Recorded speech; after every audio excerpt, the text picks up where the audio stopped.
So I request you on behalf of What app can I open for? all the children present here to give us some teachings and give us the path to lasting peace. It doesn't look like you have an app named Present. If you'd like.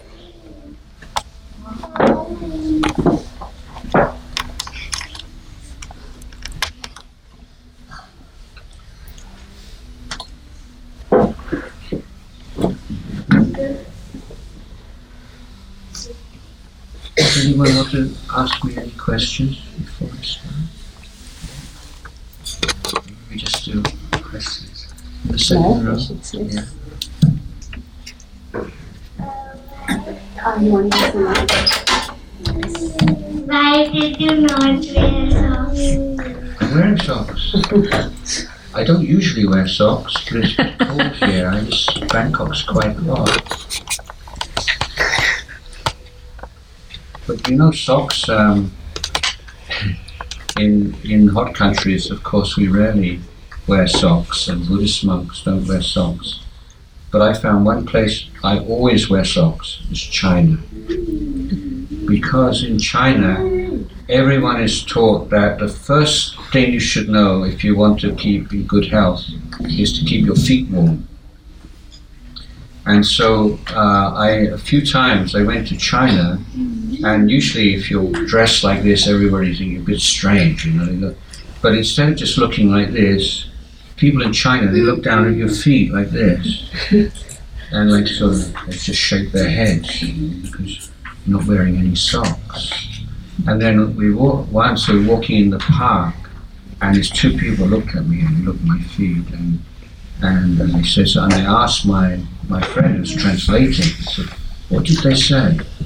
They said, I thought monks were supposed to be wise people. How can a wise person be so stupid that they don't wear socks? So I realized not wearing socks was a cause of some criticism. So I started to wear socks when I go to China. Why do you wear orange clothes? Well, this robe is you may, I don't know if you've ever seen pictures or you've seen like the colors of the monk's robes, not exactly the same color. Like Venerable Vipassi is a different color from mine, and part of that is because my robe is dyed with the wood from the jackfruit tree. Do you know the jackfruit? Yeah. Yeah. So if you ever seen a jackfruit tree that's been cut down or inside, like the central part, what we call the heartwood of the tree, is a yellow color. And when we're in the forest, where we live, we have all these logs of jackfruit tree, and then when we dye our robes, then we chop up we chop into chips, and then we boil, and then we make a dye from that jackfruit. And this is the color that comes from that. So our robes, we start off with just white cloth, and then all the monks, we have to learn how to sew the robe, and then we dye the robe, and it becomes this color. But originally, I understand that right from the time of the Buddha in India, so 2,000 more years ago, like this color is associated with someone who's left the world, and someone who's now a monk and's not living in a house like a normal person. So it's like a symbol of a religious person. Why don't you have hair? Why don't they have hair? Well, actually, I'll tell you the truth, I'm going bald on the top. So I don't have almost any on top at all, and I have a little bit on the sides.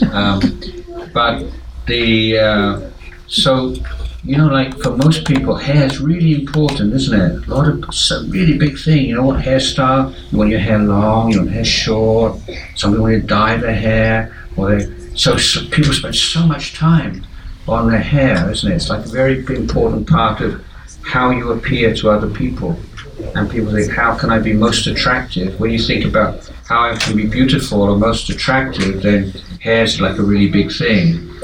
So when you become a monk or a nun, this is some statement. I no longer want to appear beautiful or handsome. It's not important to me. And so I don't need to have the hair or to have to worry about the style of the hair. And so we shave our head. And that's also part of the uniform, if you like. If you see someone who's dressed like this and with short, no hair, then you know, oh, this is Buddhist monk. Why did you speak all time in English? Why did I? Sorry. Yeah. Can you please take that? Yeah. Why did? Can you say it again? Please ask again. Yeah.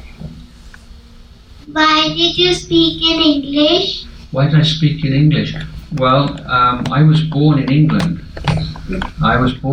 And I tell you, this very funny thing is that I never really felt that I was like really English person. And always in my childhood, the country I always wanted to come to was India.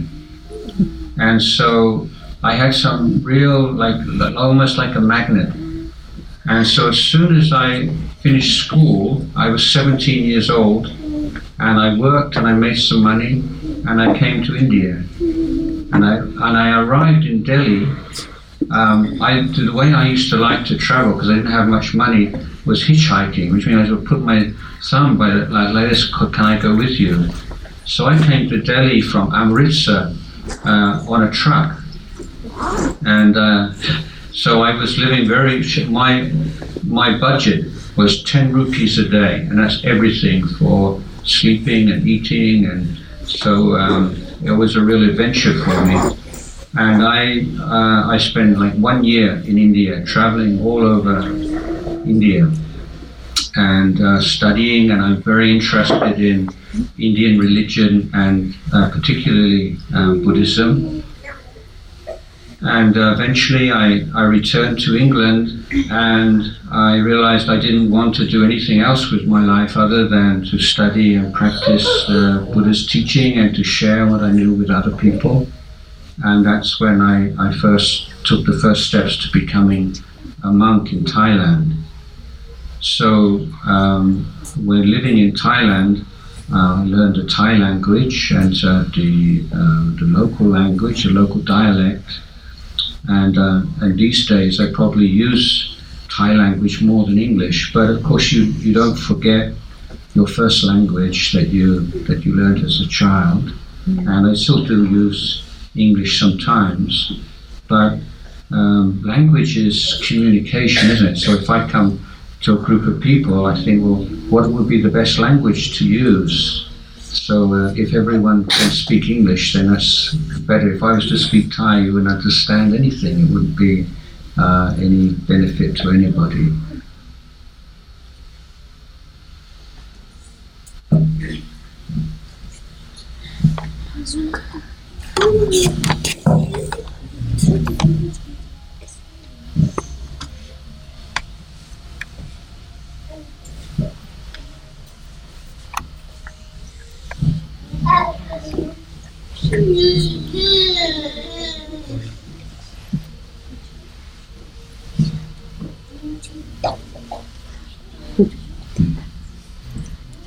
Why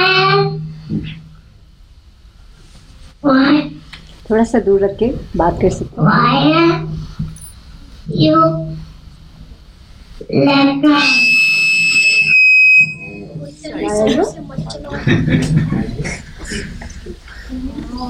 Why are you?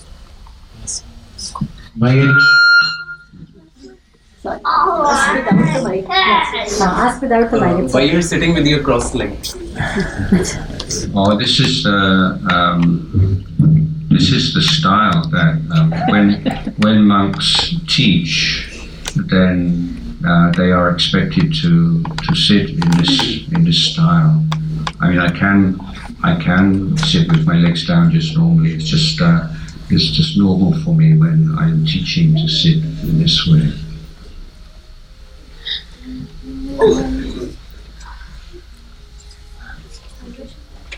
Why do you think when when people meditate or they sit on the floor, they usually sit cross-legged. Why do you think that is? Has anybody ever thought about it?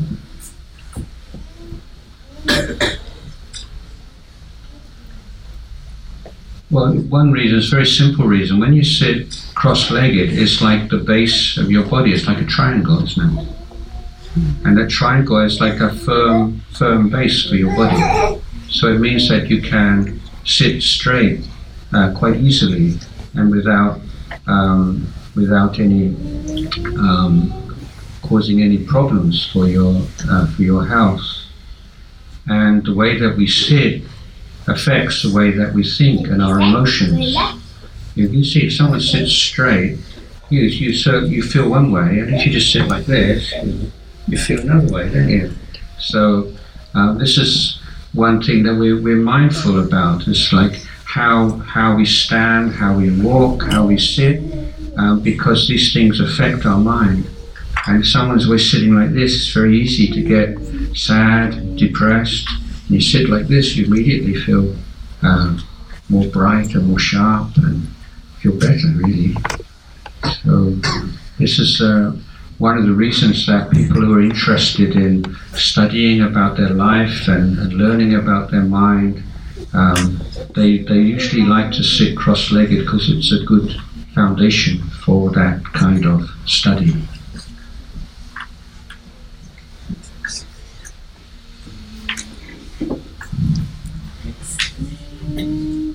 Why do giraffes have long necks?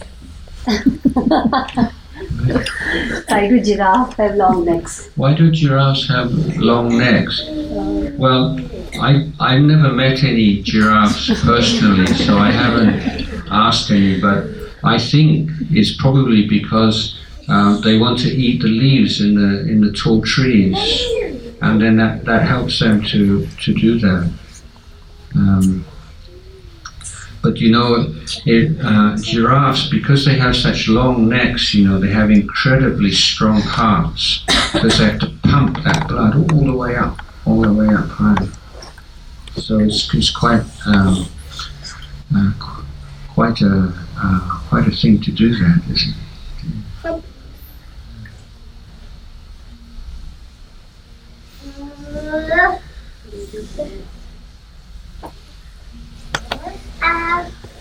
आप जब छोटे थे तब भी ऐसी dress I'm sorry. So when you were young, then also you used to wear robes like this?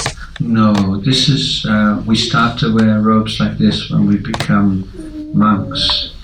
When I was growing up in England, I just dressed like you and all the boys and girls here do.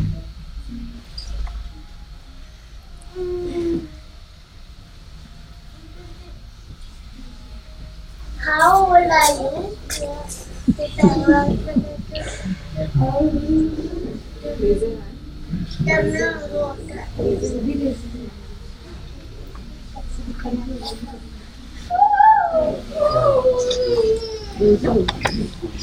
How old are you? How old am I? Tomorrow is my birthday. I will be 62 years old.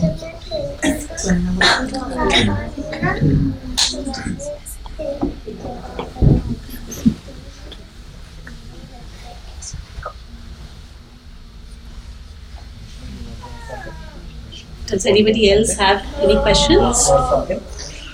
Yeah, this is good. Go ahead, Purva. Yeah.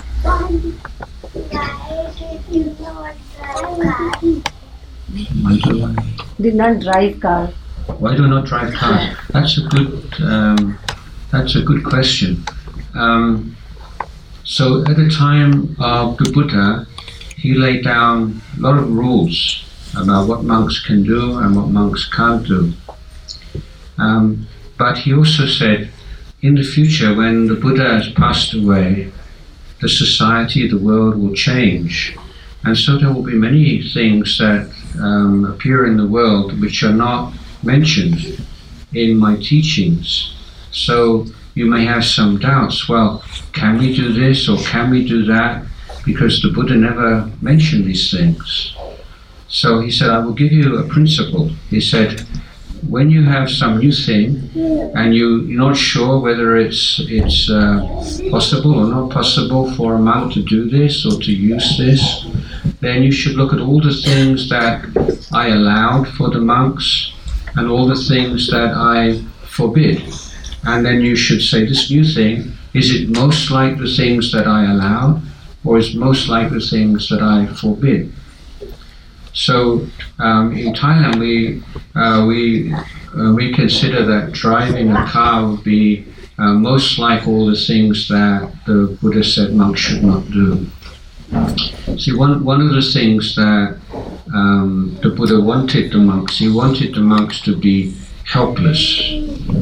And that means that he didn't want the monks just to be able to do what they want and go where they want and eat what they want, but he wants the monks to depend upon the generosity and the kindness of the lay Buddhists. That means everyone, not a monk, because then the monk becomes very aware, very grateful of all that the lay people give to him. And then after you've been a monk for a while, it's just normal. You think, oh, everything I have, my robe, my food, everything is given to me by other people out of kindness. Then I must try to do something to give something back to them also. So this is very wise system that the Buddha developed, so that we give each other. You, as a lay person or the monk, he does not have money, he cannot grow food, cannot store food. In the morning he must be hungry, we give him something to eat. And then I think, oh, these lay people are so kind to me. If they didn't give me something to eat, I'd be so hungry today, and what can I do for them? And sometimes you think, maybe I just need to be a good example to them, but sometimes I can speak to them and encourage them and inspire them. And so this is the way that the monks and the nuns and the householders and people generally live together, through this idea of mutual kindness, sharing with each other.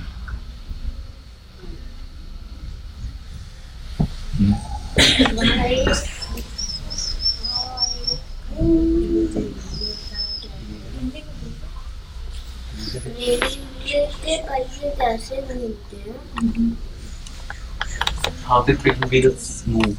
Pardon? How the train wheels move. Train wheels move. Goodness. I'm making a guess here. I'm not. I think I asked my scientific advisor, but I think they go round and round. Okay.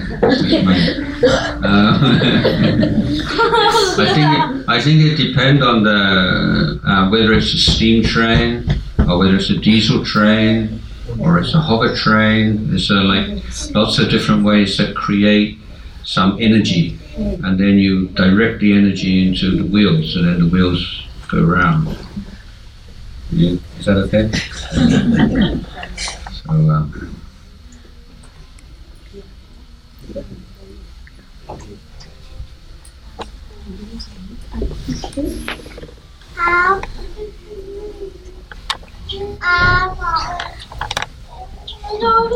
आप अलग-अलग countries से क्यों आते हो? I'm sorry, Why do you visit different countries? Why do I visit different countries?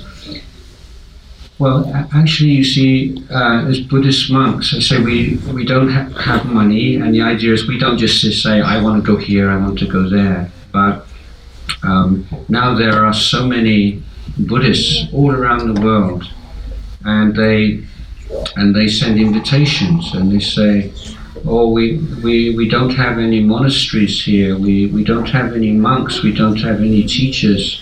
Would you please come and teach us and visit us? So this is why Buddhist monks go places, really, because they go in response to invitation from people.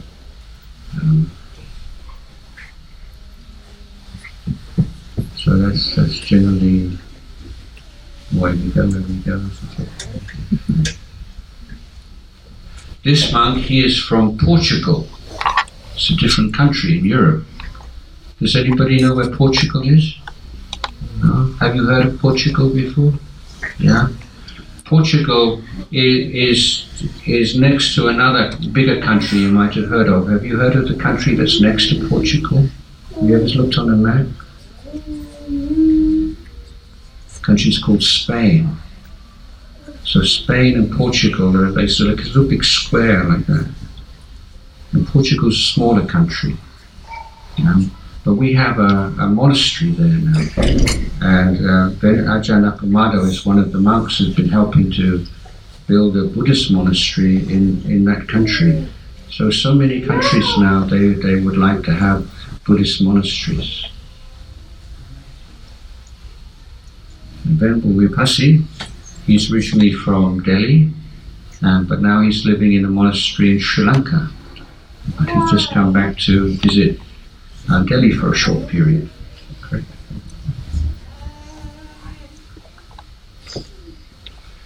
Yeah. If some really bad words keep coming to your mind and not go away, what do you do? Yeah, never mind, don't worry, because you see, what the question is, why do things come up in your mind? Yeah, have you ever thought about that? You don't want them to come, and then suddenly they're there, But the reason that they come up is usually because they come up in the past, you see. So when something comes up in your mind, the reason that it comes up again and again is because you feed it. And there's two ways you feed it. One way is feed it, you like it, and when it arises, you think of some more about it, you enjoy it, and it leads you to think that and think this. And when you do that, when you enjoy it and allow it to carry on, it's like you feed it. But there's another way of feeding it, which is not so obvious. If something, especially where something like a bad word or something comes up, you say, go away, I don't want you in my mind. This is bad thing. But funnily enough, that feeds it also, because it makes it real, it makes it something that is a problem for you. So what we try to do is we say, when a bad word comes up, we just say, oh, bad word. Never mind. So we don't feed it by thinking and exaggerating or making something out of it. And we don't feed it by trying to get rid of it and being violent or saying we're a bad person because we have bad thoughts. So that's the big mistake that people make. People think, I'm a bad person because I have bad thoughts. No, that's not the case. Anybody can have a bad thought. It's like your house. You can imagine if you have the door and the windows open, and then a wild animal comes in, or a thief comes in. It doesn't mean that it's a bad room, does it? It's just that, the window's open, it comes in. So the Buddha said, or my teacher, he had a nice way of talking about this. He said, it's like you have a room with just one chair in it. And if you sit in the chair, anyone who comes in, they look around for a place to sit down. There's nowhere to sit down, and they go. So if you're there and you have mindfulness and you're aware when this bad thought comes in, you just sit there. Oh, bad thoughts come in. You don't worry about it, and then it disappears. And if you do that again and again and again, you don't feed it. It just gets less and less and less and less, and then suddenly one day, oh, that's strange. That bad thought I've never had that. That bad word hasn't come up for ages. So it's not something you can just get rid of just like that. It takes some time, but you can do for sure. Yeah.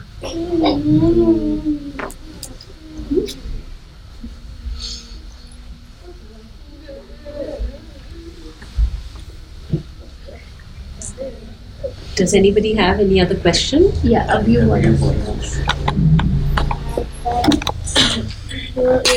you this ear is big? Why? This ear big. Okay, why your ears are big? Why? My ears, they're not so big. These are medium ears. Actually, big ears are good. If you have big ears, that's very auspicious, especially if they come down. Like you see the Buddha, there's a very long ear.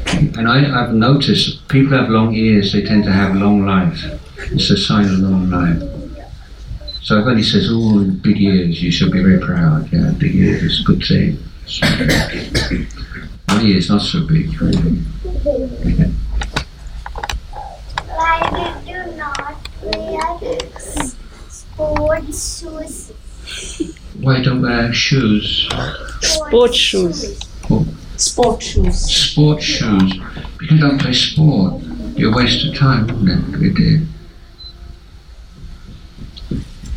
See, one of the things that monks have to, and nuns also,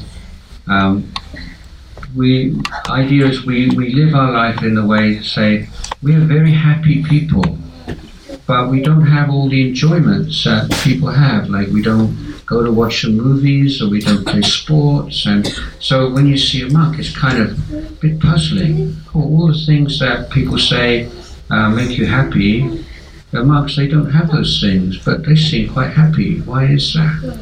You see. So we don't play sports, but monks, we do some exercise, and I started doing yoga when I was a teenager. I still do some yoga, and some monks do the Chinese exercise, because if you're a monk and you get sick, then you're a burden on other people. They have to look after you. So as a monk, you try to create a few burdens for your lay supporters as you can. So try to keep in good health. Very you big. Very you big. Why are you big? Why am I big? Yeah, this is what happens. As you get older, you grow and you get bigger. I'm a lot bigger than I used to be. Yeah. What do you do in your day? What do I do in my day? I'll tell you the life of a monk in a monastery in Thailand generally. Is we get up very early in the morning. The bell, there's a big bell that's rung at 3 o'clock in the morning.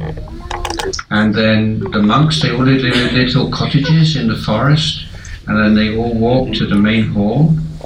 And then there is a period of chanting for about 30 minutes. And then there's a period of meditation until about 5 a.m. And then there's a clean-up period. And then about 5:30 a.m., the monks spread out into small little groups, and they walk into the local villages to receive the food in their bowls. And so it depends on the monastery. Sometimes to go there and go back can be like 6, 7, 8 kilometers. But other places just short, maybe 1 or 2 kilometers. It depends on the monastery. And then when the monks come back, then the food that they receive is sent to the kitchen, and there are also people come to offer food, and so the daily meal of the monks is offered at about 8 o'clock. So we only eat one time a day, 8 o'clock in the morning, once every 24 hours. It's the usual thing, and then after the meal, then there's some clean-up, and then the monks, they have the free time to meditate or to study in their cottages. And then in the afternoon, at about 3 p.m. is a work period. And then after the work period, there's some tea or coffee or fruit juice and some conversation, just more kind of informal time with the monks. And then the monks go back, and then maybe have a shower and some private time.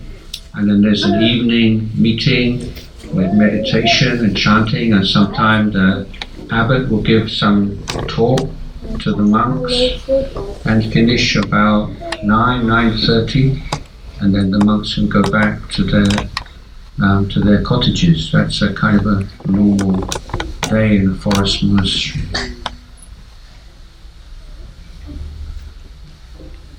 So it's quite a long day.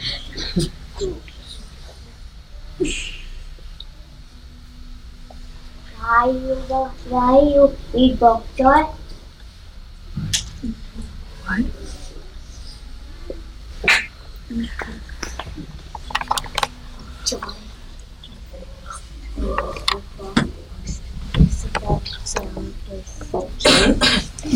Bok choy, yeah. Bok choy, it's a vegetable. Yeah. So, I think the question is, do you eat bok choy?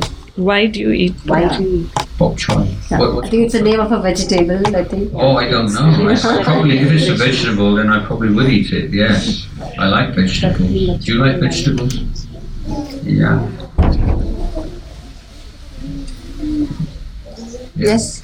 Why do you eat only once, one time a week?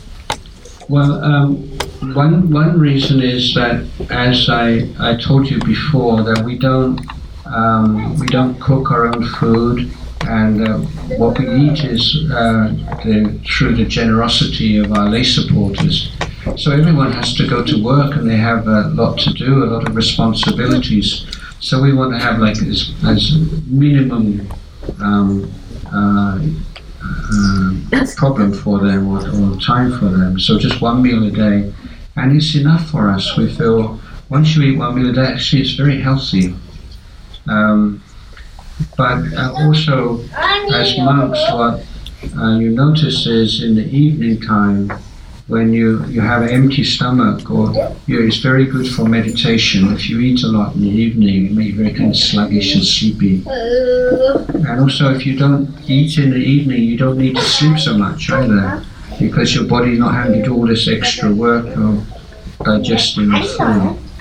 So it's I'm so used to it now. I just sometimes it's not so strict. Like say if we're traveling or like come to India, and then maybe it's more convenient to have a meal at 11 or something rather than 8, so maybe we have a little bit of breakfast first thing in the morning. So it's not so rigid, but usually it's one time. I have a great love of stories. And I was really hoping I'd come here and someone would tell me a good story today. So when I get back to Thailand, I can tell the children in Thailand, I heard a story in India. This is what it is. Can anybody going to tell me a story? Anybody got a good story?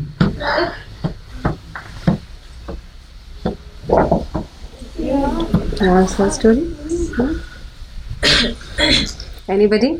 You want to tell a story? Tell a story? Yes. You want to tell a short story maybe? You have one?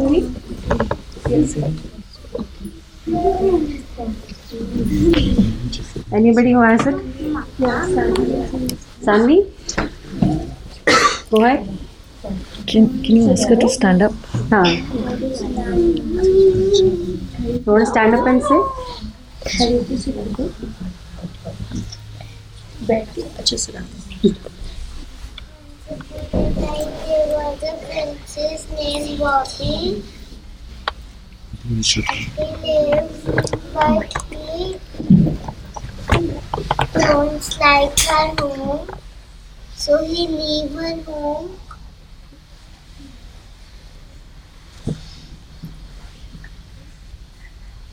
So he leave her home and go to Paris. Okay. And she looked up English girl, so he asked, "What is your name?" So he don't know English, so he said, "मुझे English नहीं पता." तो he said, "What means it?" तो उसने कहा, आपका क्या मतलब? Hari Katha? Hari Katha? Okay. You want to tell me the story? Okay. Just go inside there. Okay.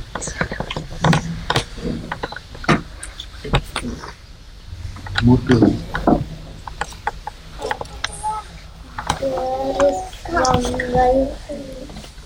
There is jungle. A dragon. No, night. So what attack what me? It's the fire the tree.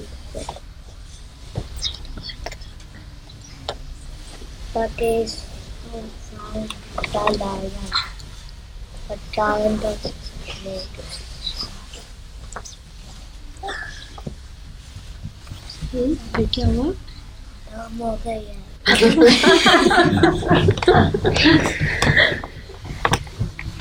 thank you. Ajahn, children have got some offerings, so can we make it? Okay, I'm just going to tell you one of my stories. This is an Indian story Great. about very famous wise person called Birbal. Do you have read the stories of Birbal? Yes. Yeah. You want to tell me a Birbal story? I'll tell you a Birbal story. Okay, I'll tell you my Birbal story. Oh yeah, okay. I don't remember. You don't remember? I remember. Okay, go ahead. One Birbal was spat on the wall, and then a courtier went to Akbar and said, I saw Birbal spitting on the palace wall. So when Birbal came, he was chewing something. Then Akbar told him not to spit there and spit in an empty and useless place. That courtier was blind of one eye, so he spat in his eye. Akbar roared and said, Birbal, what is this? Birbal said, his eye is useless and empty, so I spit in it. Thank you. Okay, so my verbal story, you probably heard this one anyway. So one day, Emperor Akbar, he found that one of his jewels disappeared from his room. And he was sure it must have been one of the soldiers who guard his palace. So you can imagine those soldiers, really big with the big beards, like this, and the weapon. So he has all of the soldiers, all of the palace guards stand in a line, and he said, "Which one of you stole my diamond? If you tell me now, just give it back. It's okay." And he tried, and he speak very in a very frightening tone and a friendly tone. He tried every way, and nobody would own up. Nobody would confess that they stole his jewel. So Emperor Akbar, he calls for Birbal. He said, "Birbal, please find out who stole my jewel." So Birbal's looking at all these soldiers standing there, very stern, big beard, and then he's like he's used some special power. And then he says, "The person who stole your jewel has a piece of straw in his beard." And immediately one of the soldiers went like this. And he said, "He's the one." Of course there was no straw, you see. But he's very clever because he knows that that person who stole, he's the one who will be afraid that he gave himself away. He can't help himself. He has to check, you see. So then he is the one.